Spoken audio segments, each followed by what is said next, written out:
मुसलसल 11 दिन तक इंशाअल्लाह ताला जश्न गौसुल हुरा मस्जिद ज़िया में मनाई जाएगी। लिहाजा खुदा से गुजारिश है अपने कीमती वक्त में से थोड़ी देर के लिए हुजूर गौसे आज़म रज़ियल्लाहु ताला अन्हु के नाम पर कुछ घंटा कुछ मिनट कुर्बान कर दीजिए। दुनिया में हुजूर गौसे आज़म रज़ियल्लाहु ताला अन्हु से मोहब्बत करने वाला कभी रुसवा नहीं होता है और कब्र में कभी परेशान नहीं होता है और हश्र में कामयाब हो जाता है। बस इस जिम्नन पर एक दो वाक़यात मैं आपके सामने पेश करूंगा और कोशिश करूंगा कि 11 बजे से पहले तक या 11 बजे तक जो है हमारा प्रोग्राम चलाएंगे, क्योंकि 11 दिन का मामला है। तो इंशाअल्लाह ताला आप ज़रूर शिरकत फरमाएं और फैज़ गौसे आज़म से मालामाल होने की कोशिश करें। एक मरतबा मोहब्बत के साथ दर्द पढ़ें। अल्लाहुम्मा सल्ली अला सय्यदना मौलाना मुहम्मद मादिन वल करम अलैहि वसल्लम सल्लल्लाहु अलैहि वसल्लम अलैका या रसूलल्लाह सल्लल्लाहु अलैहि वसल्लम। कुरान मुक़द्दस में अल्लाह तबारक व तआला का इरशाद पाक है, या अय्युहल्लज़ीना आमनू तक़ुल्लाह, ऐ ईमान वालों अल्लाह से डरो, वकूनू मअस-सादिक़ीन, सच्चों के साथ रहो। सुभान अल्लाह। बेशक ऐ ईमान वालों अल्लाह से डरो, वकूनू मअस-सादिक़ीन, सच्चों के साथ रहो। यहाँ एक सवाल पैदा हो सकता है कि जब हम अल्लाह से डरने वाले हो गए तो फिर किसी का वसीला लेने की क्या जरूरत है? ये भी सवाल होता है ना। लेकिन अल्लाह ताला खुद फरमाता है वकूनू मअस-सादिक़ीन, सच्चों के साथ हो जाओ। तो जब हम इस आयत करीमा पर गौर व खोज करने लगे कि जब अल्लाह ताला इरशाद फरमा रहा है, या अय्युहल्लज़ीना आमनू तक़ुल्लाह, ऐ ईमान वालों अल्लाह से डरो, जब हम अल्लाह से डरेंगे सारी कायनात हमसे डरेगी। बेशक बेशक। तो फिर वकूनू मअस-सादिक़ीन, सच्चों की सोहबत इख्तियार करने की क्या जरूरत है? तो जब हम सोच और फिक्र में मुब्तला हो गए तो मदीने से रसूल पाक सल्लल्लाहु अलैहि वसल्लम की आवाज दस्तक देने लगी। सुभान अल्लाह। क्या दस्तक देने लगी? हदीस पाक में आता है, मेरे आका इरशाद फरमाते हैं, आला नबी सल्लल्लाहु अलैहि वसल्लम मा तसब्बहा बिक़ौमिही फहुवा मिनहुम, कि रसूल आज़म सल्लल्लाहु अलैहि वसल्लम ने इरशाद फरमाया कि दुनिया में जिस कौम के साथ में रहेगा, जो जिसके तरीके के मुताबिक अमल करेगा, जो जिसके सोबत में रहेगा, क़यामत के दिन उसका हश्र उसी के साथ में होगा। सुभान अल्लाह। तो लिहाजा अल्लाह ताला यही तो कह रहा है कि दुनिया में सच्चों के साथ हो जाओ, कल क़यामत के दिन तुम्हारा हश्र सच्चों के साथ होगा। सुभान अल्लाह। बेशक। लेकिन झूठों के साथ में रहने वाला दुनिया में भी जलील बुखार होता है, कब्र में बेजार होता है और महशर में जहन्नम का हकदार होता है। आपको मालूम है ना, सबसे पहले झूठ किसने बोला? माशाअल्लाह। सबसे पहले झूठ शैतान ने बोला, वो भी हमारे अम्मी हबीबा रज़ियल्लाहु ताला अन्हा के सामने। तो लिहाजा जो झूठ बोलेगा उसका हश्र शैतान के साथ ना होगा। अब शैतान कैसे झूठ बोला मालूम? कि जब आदम अलैहिस्सलाम को अल्लाह तबारक व तआला ने मिट्टी से पैदा किया, इरशाद फरमाया कि उस आदम की जियारत करो, दीदार करो। सुभान अल्लाह। सुभान अल्लाह। आदम को देखो मैं कैसा बनाया। तो हज़रत आदम अलैहिस्सलाम को फरिश्ते देखने के लिए गए। जब फरिश्ते देखने के लिए गए, जियारत किया, लेकिन बगैर सनद का मलाइका यूनिवर्सिटी का प्रिंसिपल बन के बैठा था शैतान इजाज़त। हाँ, आप शैतान के सारे डॉक्यूमेंट को तलाश करेंगे, मुत्तकी नजर आएगा, आमिल नजर आएगा, उसके लक़ब पहले आसमान में मुत्तकी, दूसरे आसमान में ज़ाहिद, तीसरे आसमान में आबिद, चौथे आसमान में कारी। इसी तरीके से सातों आसमान में उसका लक़ब है, लेकिन आलिम नजर नहीं आया। सब है शैतान के अंदर में बहुत सारी ऐसी लक़ब है, लेकिन आलिम नहीं था, इसलिए वो बहक है। अगर आलिम होता, आमिल था, लेकिन आलिम नहीं था, इसीलिए वो बहक गया। तो जब हज़रत आदम अलैहिस्सलाम के हुस्न को देखा, उनके मुजस्समा को देखा, देख के अपने आप तकब्बुर में अकड़ गया, अल्लाह के बारगाह में हुज्जत करने लगा। ऐ अल्लाह, ऐ मौला, तूने मुझे आग से पैदा किया, आदम को मिट्टी से पैदा किया। आग पावरफुल होता है, अगर मिट्टी को आग में डाल दिया जाए तो आग मिट्टी को जला के राख कर दे। तो लिहाजा इस एतबार से इब्लीस कहता कि मैं मुतबर हूं, तो फिर मैं आदम को क्यों सजदा करूंगा? अल्लाह तबारक व तआला के बारगाह में बहस किया, बहस करके थूक दिया। शैतान ने हजरत आदम अलैहिस्सलाम के ऊपर थूक दिया। कितना बेहुदा होगा, जरा सोचिए। आज मैंने अपने मदरसे के बच्चे को खाने पीने की सुन्नत व आदाब में एक वाक़या बताया था, और आप लोगों को भी बता दूंगा। मिसाल के तौर पे हमारे घर में किचन रूम में दरवाजा खुला था, एक कुत्ता घुस के आ गया और उसने बर्तन पे मुंह डाल दिया। अब बर्तन पाक होगा कि नापाक होगा? क्यों? कुत्ते ने मुंह डाल दिया। अच्छा, कुत्ता किससे बना हुआ है? वही जब आदम अलैहिस्सलाम के ऊपर में शैतान थूक दिया था, जितने जगह पर शैतान के थूक गिरे थे आदम अलैहिस्सलाम के जिस्म में, तो उतनी जगह से मिट्टी निकाली गई, जो रोटी बोलते हैं, जिसको नाक बोलते हैं, वहीं पे जैंट हो गया है। ये जो जैंट है ना, वहीं से मिट्टी निकाली गई, तो उसी मिट्टी से शैतानी कुत्ता को बनाया गया। इसीलिए कुत्ते के जबान से लार टपकता है, तो वो लाल नापाक है। जब वो मुंह डाल दे बर्तन में, तो लिहाजा फुक़हा फरमाते हैं कि मिट्टी से रगड़ रगड़ रगड़ कर 7 मरतबा धो दिया जाए। एक बार मिट्टी से रगड़ के दो, दूसरी बार मिट्टी से रगड़ के दो, तीसरी बार मिट्टी से रगड़ के दो। इसी तरीके से 7 बार मिट्टी से रगड़ रगड़ के धोने से बर्तन पाक हो जाए। ये किसके झूठा? कुत्ते के झूठा। लेकिन नबी पाक सल्लल्लाहु अलैहि वसल्लम ने फरमाया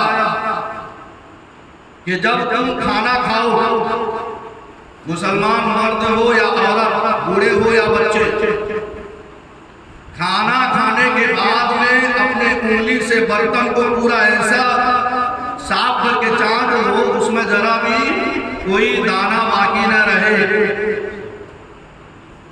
लेकिन आज मुसलमान का हालत यह है, वो बर्तन क्या चाप के साफ करेगा, बल्कि कई कई रोटी रोड में पड़े हुए नजर आएंगे।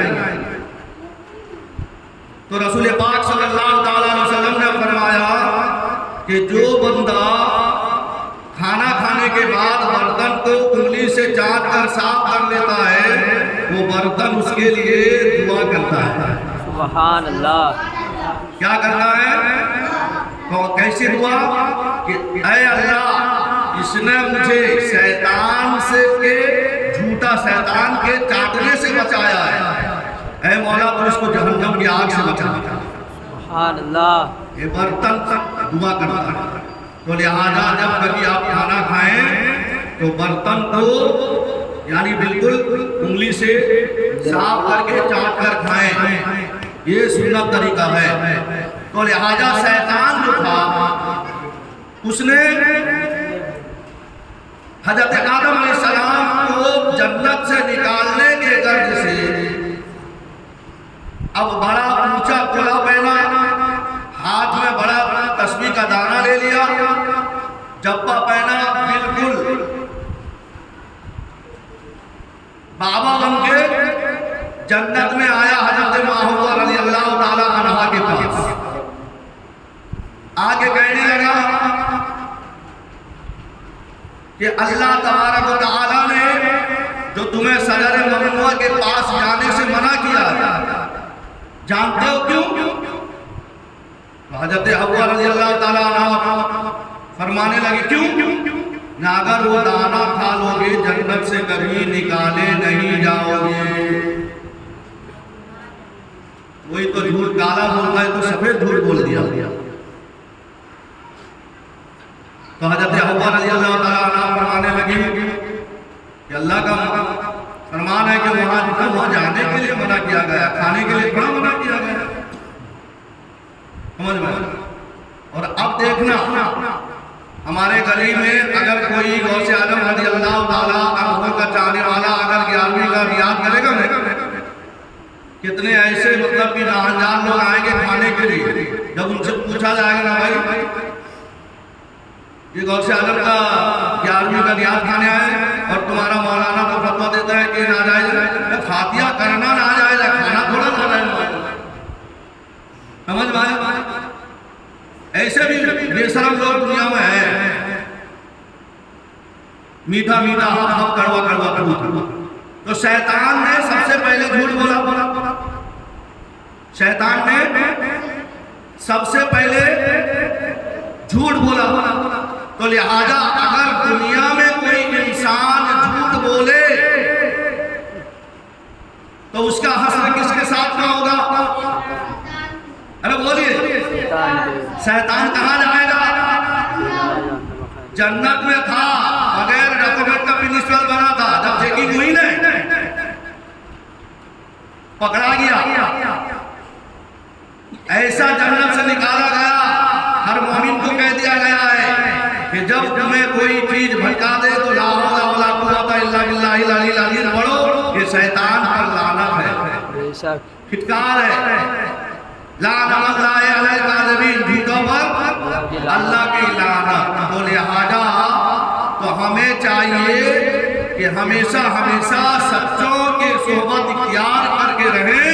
मेरे नबी ने फरमाया कि जो जिसके साथ में दुनिया में रहेगा, जिसका तरीके को अपनाएगा, जिसका मुसाबियत करेगा, जिससे मोहब्बत करेगा, कल क़यामत के दिन उसका हश्र उसी के साथ होगा। ये आज अभी मस्जिद ज़िया में आप आके बैठे हो, किसकी मोहब्बत में? हुजूर सैयदी सरकार गौसे आज़म बड़े पीर रोशन जमीर दस्तगीर रज़ियल्लाहु ताला अन्हु की मोहब्बत में। जानते हैं ना मेरे गौसे आज़म रज़ियल्लाहु ताला अन्हु अभी तकरीबन 8 या 9 साल की उम्र है उनकी। हुजूर गौसे पाक पैदा हुए सुभान अल्लाह। बेशक पैदा हुए मादर जात बोली, अल्लाह ने यानी उनके रूह को वलायत जाने बनाया। सुभान अल्लाह। इसीलिए माँ के पेट के अंदर में है, लेकिन बाहर क्या होता है देख रहे हैं। बेशक सुभान अल्लाह। अगर मैं ये भी कहूँ गलत नहीं होगा, हुजूर गौसे पाक रज़ी अल्लाह ताला अन्हु पैदा हुए तो हाफिज कुरान बनकर, बेशक बेशक 17 सुभान पारा का हाफिज, बेशक लेकिन इल्म दीन पैदा होने के बाद में हासिल किया।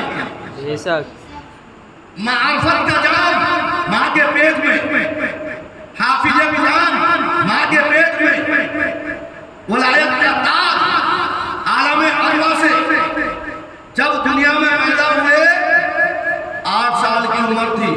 खुद हुजूर गौसे पाक रज़ी अल्लाह ताला अन्हु फरमाते हैं कि मैं खेतर की तरफ जा रहा था। कहाँ जा रहा था?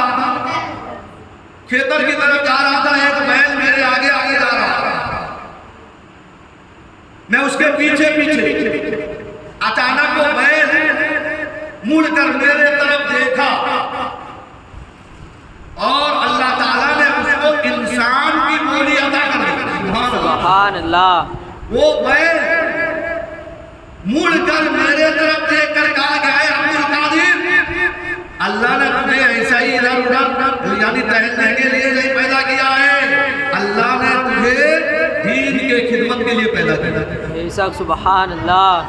खुद हुजूर गौसे पाक फरमाते हैं कि उस बैल की बात मुझे इतना असर किया, मैं घर वापस पलटा, अपने अम्मी से कहने लगा, अम्मी जान मैं इल्म दीन हासिल करना चाहता हूँ, सुभान अल्लाह। आलिम बनना चाहता हूँ। सुभान अल्लाह। 8 साल की उम्र है। गौसे पाक क्या फरमाते हैं अपने अम्मी से, लेकिन आज हमारे बच्चे अपने अम्मी से क्या कहते हैं, मैं पायलट बनना चाहता हूँ, डॉक्टर बनना चाहता हूँ, इंजीनियर बनना चाहता हूँ। मानो बेशक हम मना नहीं करते, पहले कुरान का इल्म हासिल कर लो, बाद में डॉक्टर बनो। पहले कुरान का इल्म हासिल करो, बाद में पायलट बनो। पहले कुरान का इल्म हासिल करो, बाद में इंजीनियर बनो। फायदा क्या होगा जानते हैं ना, कि जब पहले तुम कुरान का इल्म हासिल कर लोगे, अगर तुम डॉक्टर में सर्जन बन गए, किसी पेशेंट को आप ऑपरेशन थिएटर में लेकर गए, उसकी हार्ट की तकलीफ है, तो लिहाजा पहले आप वज़ू करके सूरह यासीन शरीफ यानी 3 बार 5 बार 7 मरतबा पढ़ो, फिर उस पेशेंट के हाथ को चाक करो, बिस्मिल्लाह पढ़ के उसके यानी जो है किडनी हो या उसके दिल हो, उसके कल्ब को जो है आप ऑपरेशन करके उसके सारे मवाद को निकालो, बिस्मिल्लाह पढ़ के फिर जो है सिलाई कर दो, यासीन शरीफ पढ़ के फूंक मारो, वो ऑपरेशन तुम्हारा सक्सेस जाएगा, कभी फेल होने वाला ही नहीं है। बेशक सुभान अल्लाह। हाँ, क्यों कि उन्होंने चलो मेरा कुरान मा हुआ शिफाउ व रहमतुल लिल मुमिनीन। अल्लाह ताला फरमाता है कि हमने कुरान इसके लिए नाज़िल किया, मोमिनों के लिए शिफा है, दवा है। बेशक सुभान अल्लाह। अगर हमारा बेटा डॉक्टर बना है, हाफिज कुरान है, लेकिन कभी उससे कोई भी मरीज मायूस होकर नहीं जाएगा, किसी भी मरीज पर हाथ रखेगा, बिस्मिल्लाह पढ़ेगा, सूरह यासीन शरीफ पढ़ के इंजेक्शन लगाएगा, वो इंजेक्शन रिएक्शन नहीं बल्कि एक्शन लेके उसको तंदुरुस्त बना देगा। बेशक सुभान अल्लाह। अगर हमारा बेटा पायलट बन रहा है, बनो। अगर सूरह यासीन शरीफ का वो वजीफा कर लेने, उसमें इतना ताकत है कि सूरह यासीन का वजीफा से यानी जो है इंसान हवा में उड़ने लग जाए। कभी भी कोई हादसा हुआ 40-41 मरतबा सूरह यासीन पढ़ के छलांग लगा दे, लेकिन वो सूरह यासीन उसको सलामत जगह पे पहुंचा देगा। बेशक सुभान।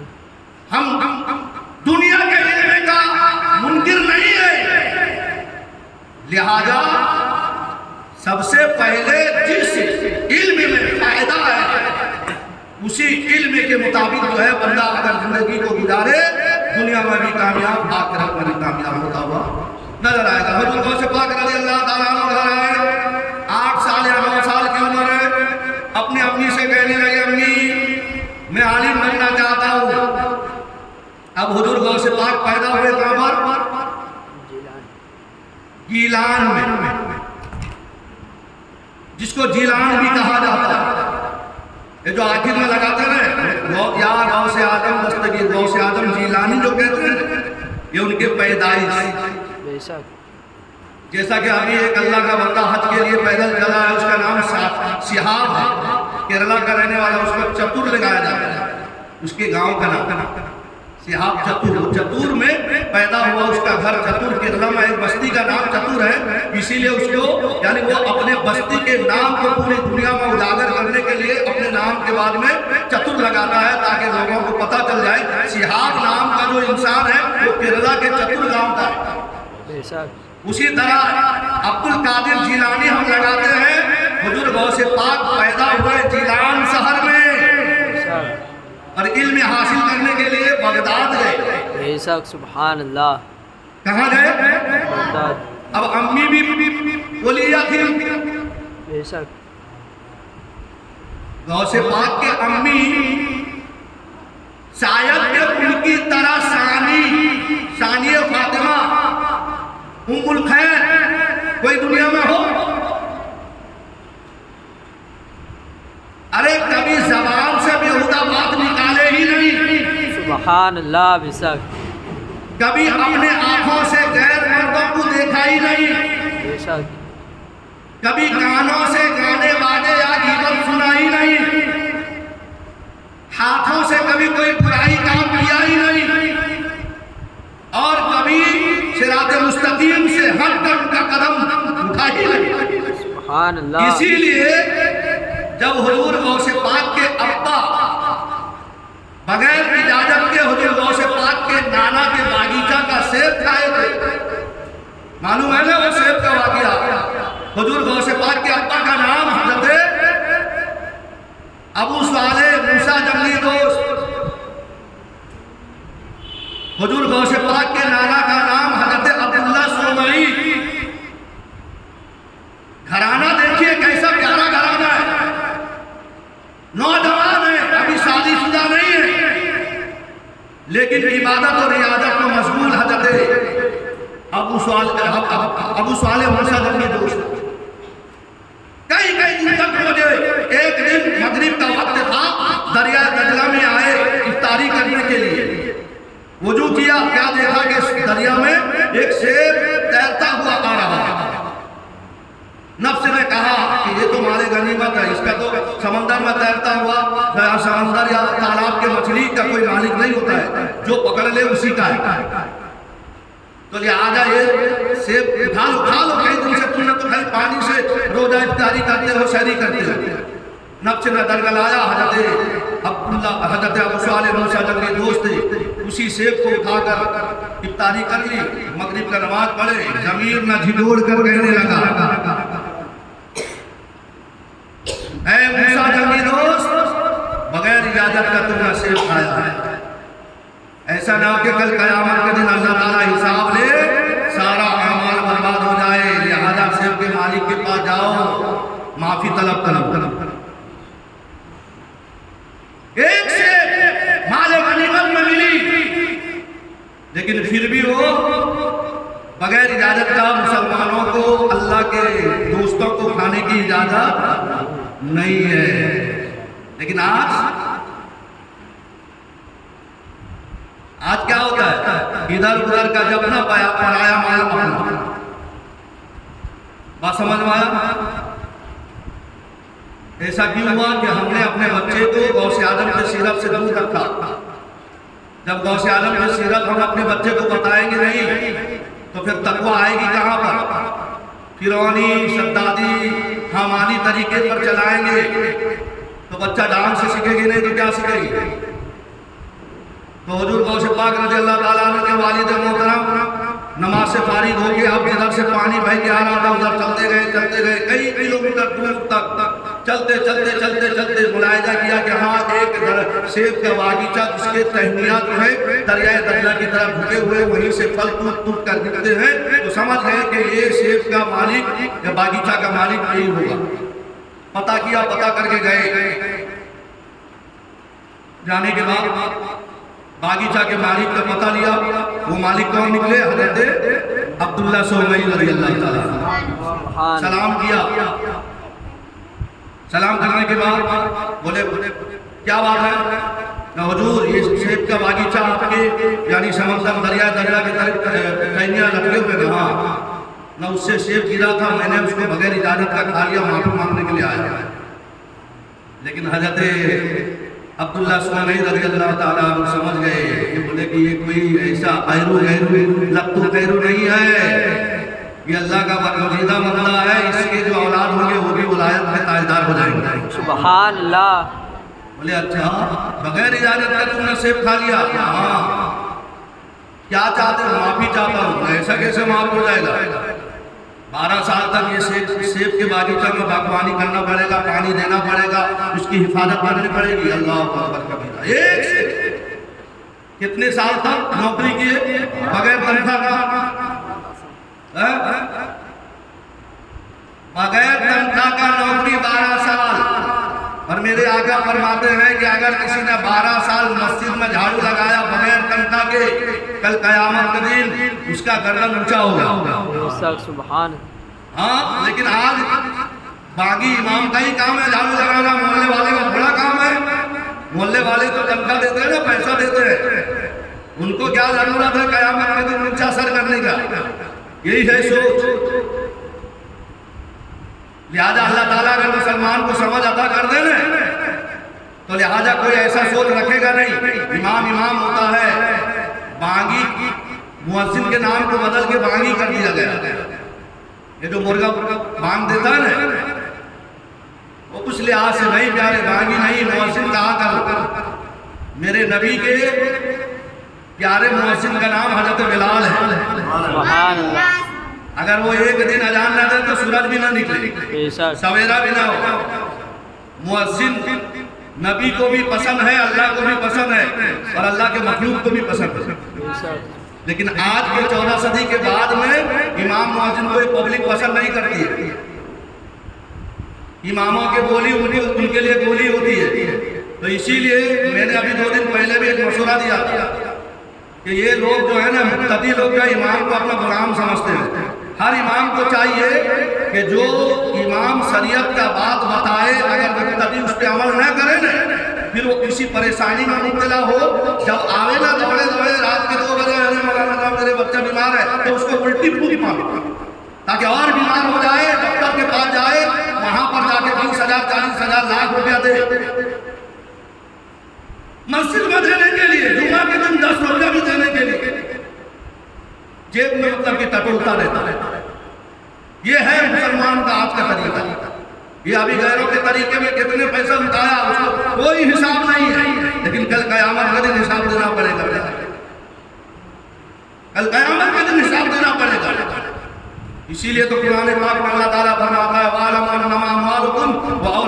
फितना, खबरदार हो जाओ, जो नहीं जानता है जान ले, तुम्हारे माल और तुम्हारे औलाद तुम्हारे लिए फितना न बन जाए। तो हुजूर गौसे पाक के वालिद मोहतरम गए, तो हजरत अब्दुल्ला सुमई ने समझ लिया कि इसके नस्ल से जो औलाद होगा वो वक्त का वली का ताजदार बन जाएगा। तो शर्त लगा दी, 12 साल तक मेरे यहाँ पे बगैर तनख्वाह का मजदूरी करो। बोले कबूल है। 12 साल तक मुसलसल बगैर तनख्वाह के सेब के बागीचा में पानी दे रहे हैं, उसकी रखवाली कर रहे हैं। एक रिवायत मैंने पढ़ा और नासिर भी सुना है, तो हजरत अब्दुल्ला सुमई रज़ियल्लाहु ताला अन्हु यहाँ पर मेहमान आए कुछ, तो हजरत अब्दुल्ला सुमई ने हजरत अबू सालेह को बुलाया, अरे बेटा इधर आओ, मेरे घर मेहमान आए, जाओ बागीचा से कुछ सेब लेके आओ ताकि मैं उनकी मेहमान नवाजी करूँ। तो हजरत गौसे पाक के वालिद मोहतरम हजरत अब्दुल्ला सुमई रज़ियल्लाहु ताला अन्हु गए, 2-4 मतलब की जो है सेब के यानी जो है बागीचा में गए, सेब के दरख्त से जो है अब सेब तोड़ के ला के पेश कर दिया। जब सेब तोड़ के पेश कर दिया, तो जब सेब काट के यानी मेहमान के सामने रखा गया ना, कोई फीका नजर आया, कोई खट्टा नजर आया।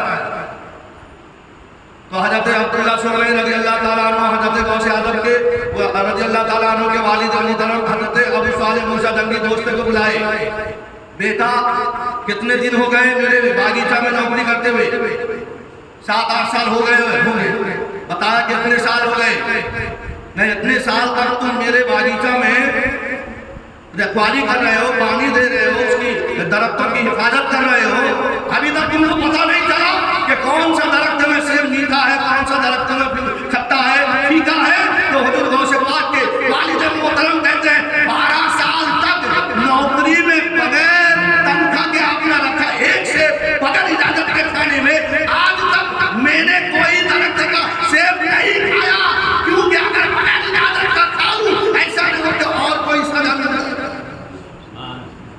लेकिन आज हमारे माँ बहने किराने के दुकान पे जाएंगी, चावल का कीमत पूछेंगी, यानी एक चना का दाल खाते रहेंगे बगैर इजाजत का।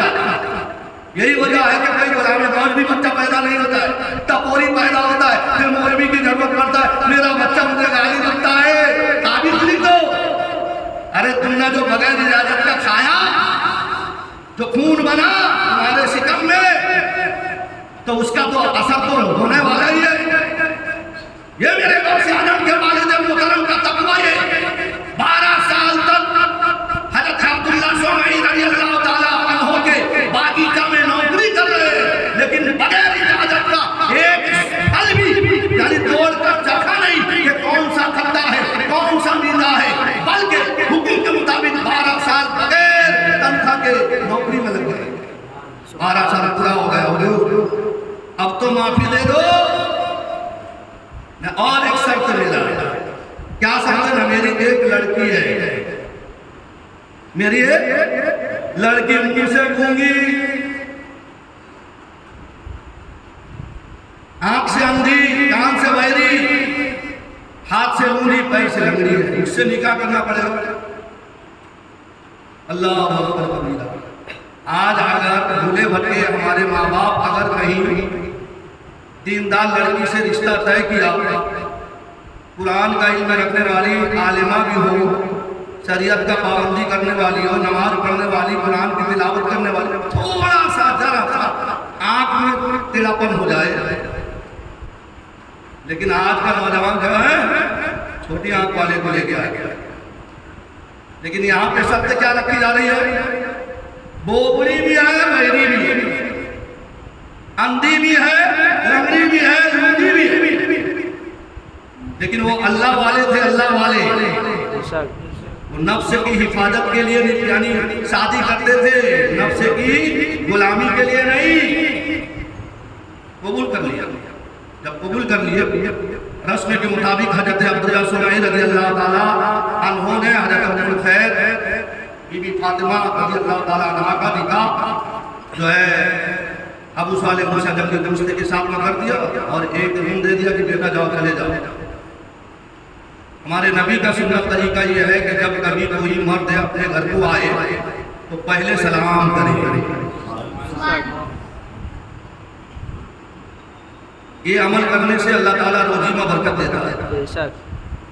तो नबी के शरीयत के मुताबिक हजरत गौसे पाक के वालिद मोहतरम जब दरवाजा पर गए, दुल्हन बैठी है घर के अंदर में, अस्सलाम वालेकुम व रहमतुल्लाह। अब बोबड़ी है, बोलेगी तो आवाज आया वालेकुम सलाम व रहमतुल्लाह व बरकातहू। सुभान अल्लाह। इतना सुनना था, गौसे पाक पीछे पीछे पलट के वापस आ रहे हैं। सलाम किया दस्तूर के मुताबिक, नबी के शरीयत के मुताबिक, लेकिन अंदर से बीवी जवाब दे रही है, दुल्हन जवाब दे रही है। तो आज का नौजवान होता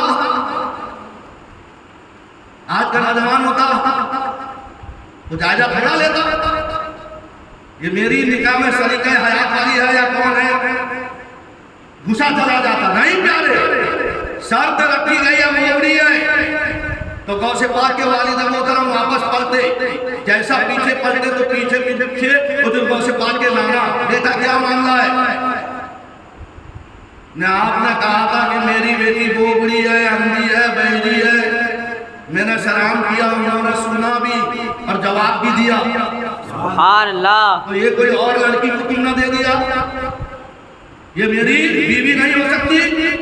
क्योंकि जब मंगनी हुआ था, जब बात चली थी, जब जवाब हुआ था, जब मतलब कि मामला हुआ था, आप तो कहे थे कि मेरी लड़की वो बोबड़ी है, लंगड़ी है, लूनी है, बहरी है, अंधी है।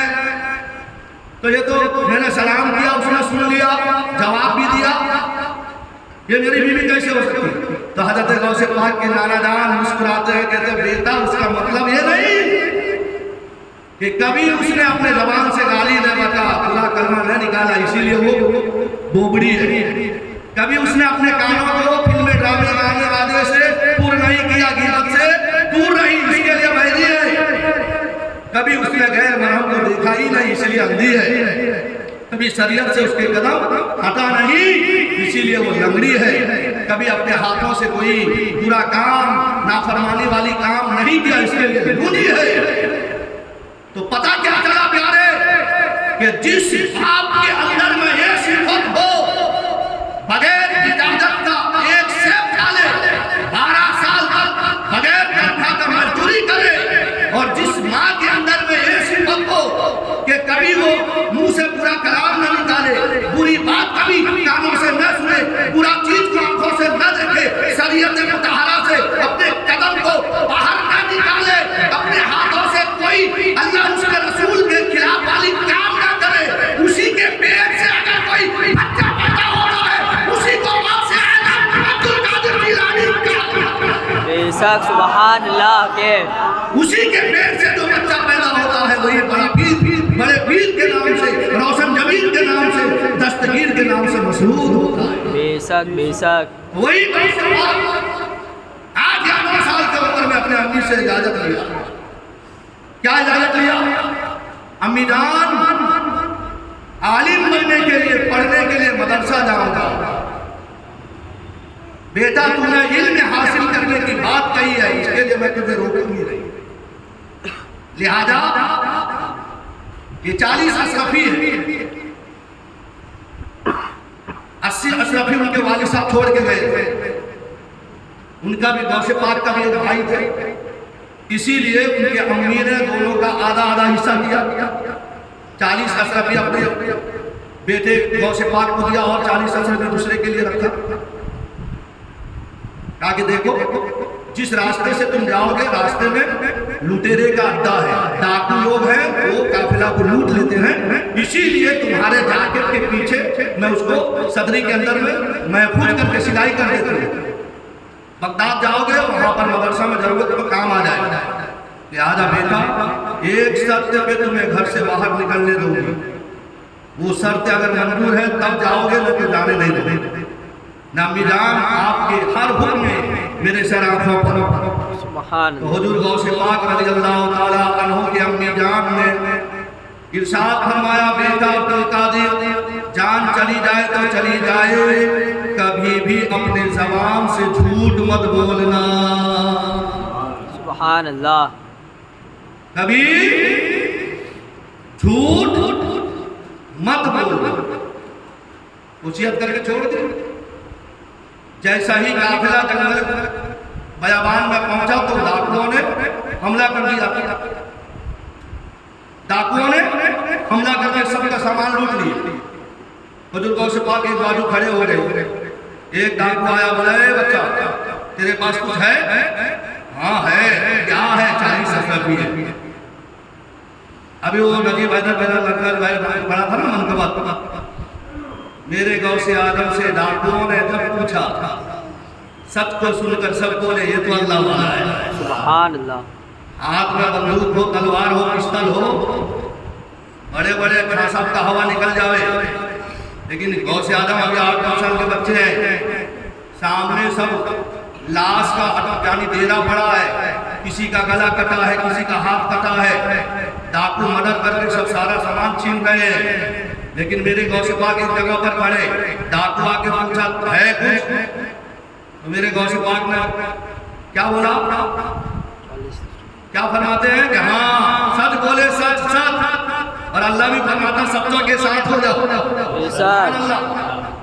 थोड़ा सा तवज्जो चाहूंगा, इस आयत पर नजर रखें। तो दूसरा डाकू आया, बोला बेटा तेरे पास कुछ है ना? हाँ है। क्या है? 40 अशरफी है। वो समझा कि लगता है ये बच्चा मजाक कर रहा है। वो चला गया। तीसरा इस तरीके से कई डाकू, 40 डाकुओं में एक सरदार होता था।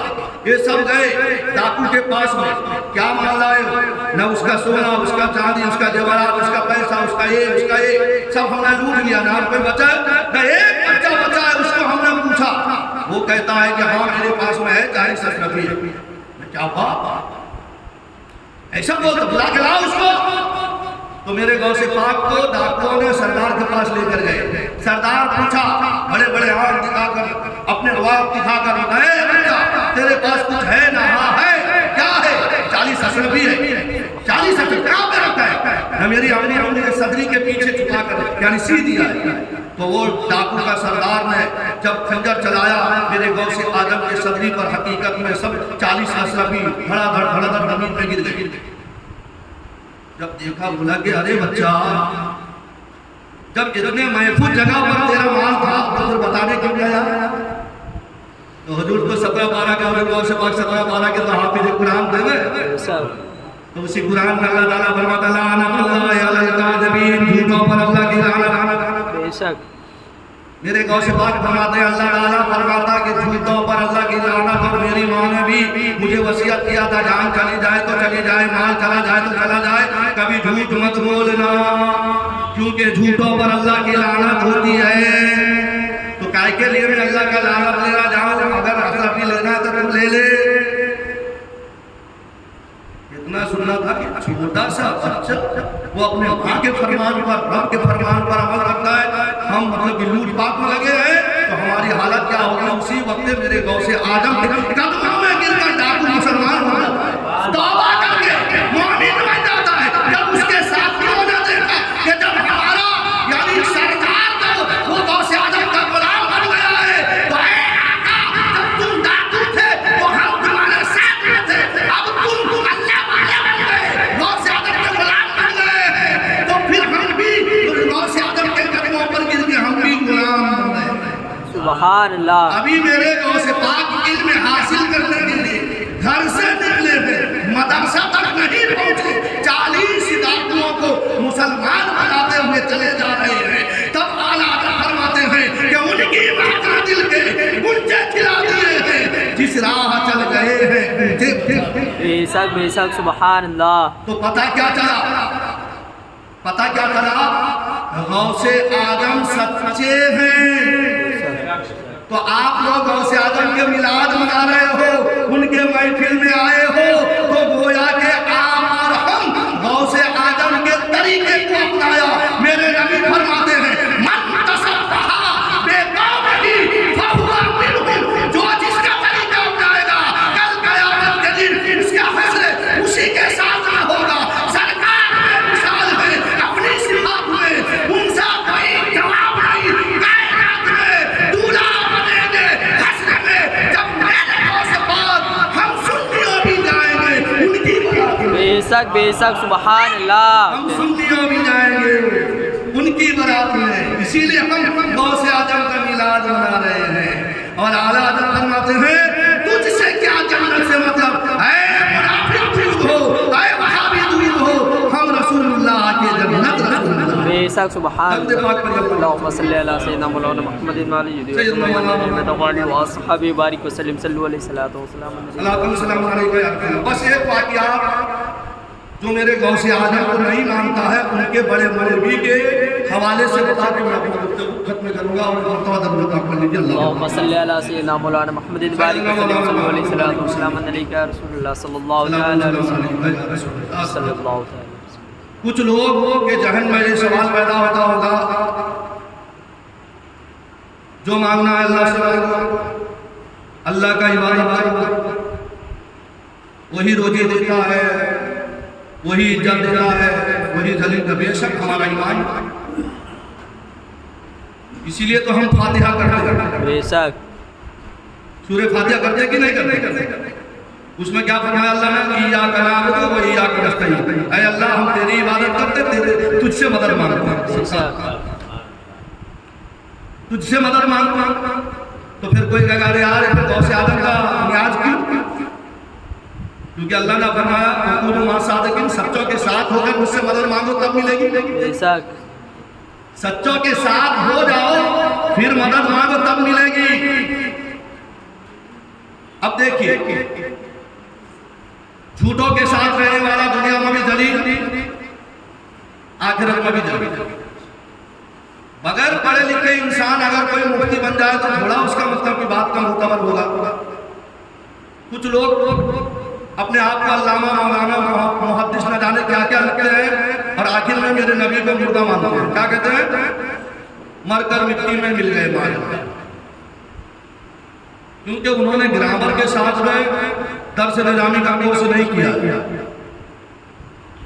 अगर ग्रामर के साथ में करते तो उनको पता चलता। और सबसे बड़ी बात है, उनको इल्म मिलेगा ही नहीं, क्योंकि मेरे आका ने फरमाया अना मदीनतुल इल्म व अली बाबुहा, मैं इल्म का शहर हूँ, अली दरवाजा है। जिसको आलिम बनना है तो हजरत अली को वली माने, उनके कदमों का बोसा ले, बेशक सुभान अल्लाह, तब उसका इल्म का छीका मिलेगा। देखो इस्लाम का कलमा क्या है? ला इलाहा इल्लल्लाह मुहम्मदुर रसूलुल्लाह। हमारे यहाँ पे हाफिज साहब भी बैठे हुए हैं, उनकी तवज्जो चाहूँगा। तो इसका माना ये होता है कि अल्लाह के सिवा कोई इबादत के लायक नहीं। हजरत मोहम्मद सल्लल्लाहु अलैहि वसल्लम अल्लाह के रसूल हैं। ये हैं जो है ये हाजिर का सिला है। बेशक जिया मस्जिद के मौलाना तकरीर करते हैं,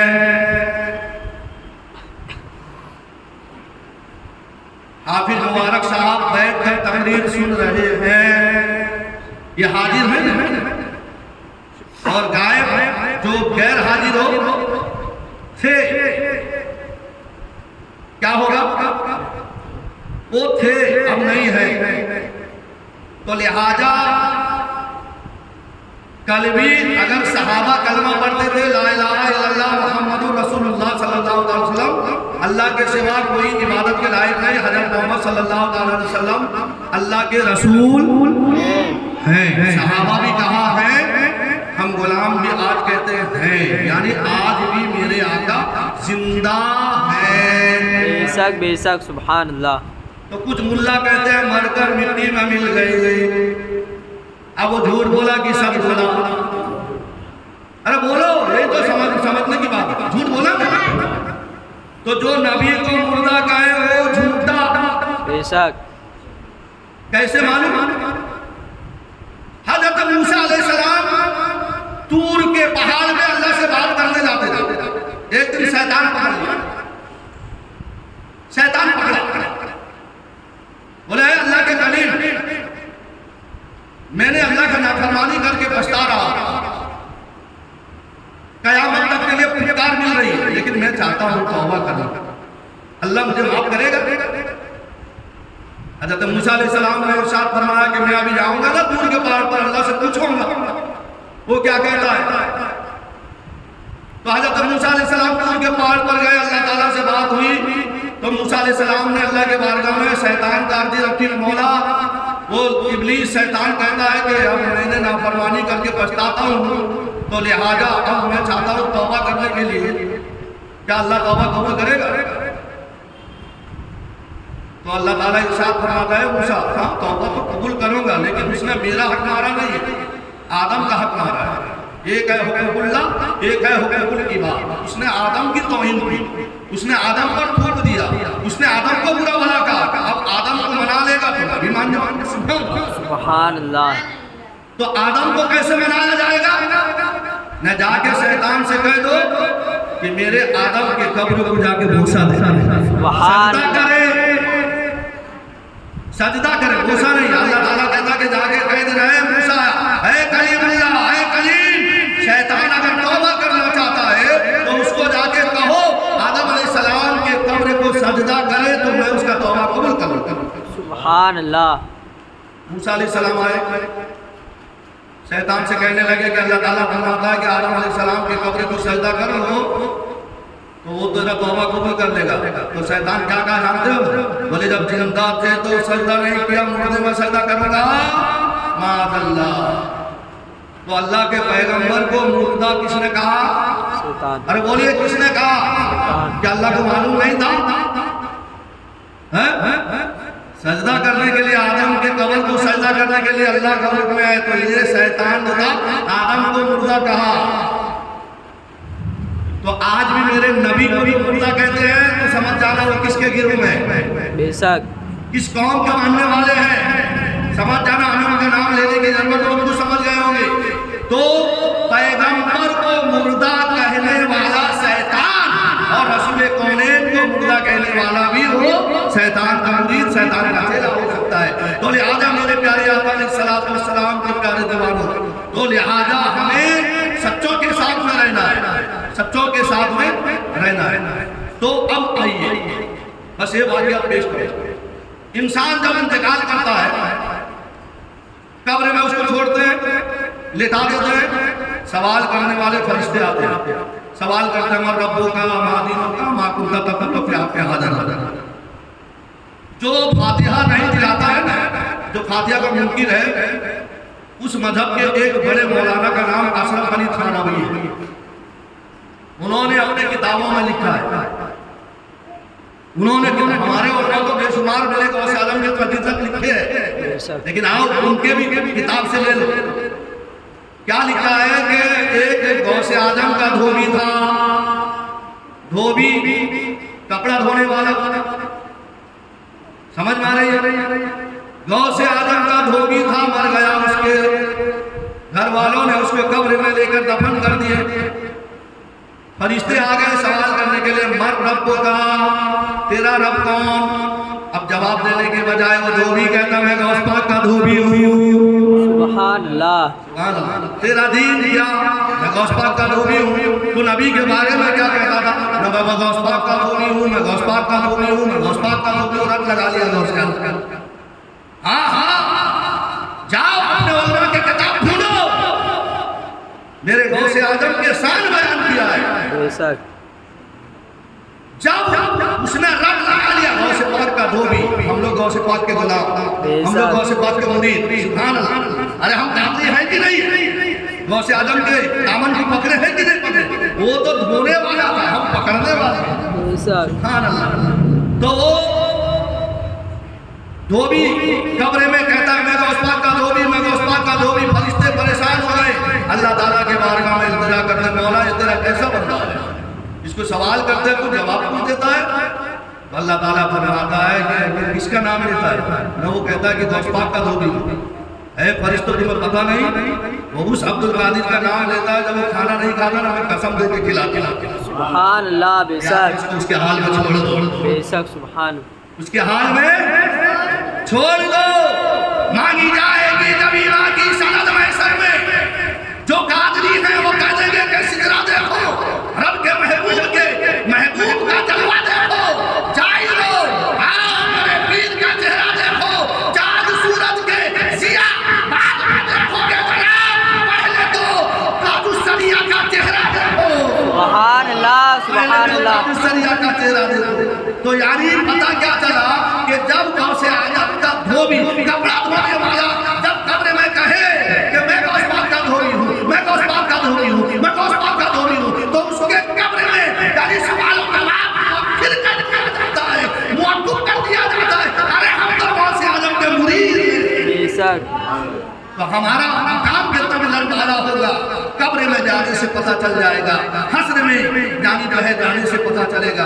इसीलिए अल्लाह ताला फरमाता है या अय्युहल्लज़ीना आमनुत्तकुल्लाह, ऐ ईमान वालो अल्लाह से डरो, वकूनू मअस-सादिकीन, सच्चों के साथ। सुभान अल्लाह। बोलो गौसे आजम सच्चे हैं कि नहीं सच्चे? बेशक है ना सच्चे? बचपन में सच्चाई किया तो फिर उनका मजहब सच्चा है या नहीं? बेशक। उनका नबी सच्चा कि नहीं सच्चा? अच्छा मेरे गौसे पाक का नबी कौन है? अरे आमिना के लाल रसूल पाक, बात समझ में आया? अरे गौसे पाक के नबी तो है नाना भी है। बेशक। कौन? जिस नबी का हम कलमा पढ़ते हैं, इमाम हुसैन के नाना, वो गौसे आलम के भी नाना है, क्योंकि मेरे गौसे आलम हसनी हुसैनी दोनों नस्ब से है।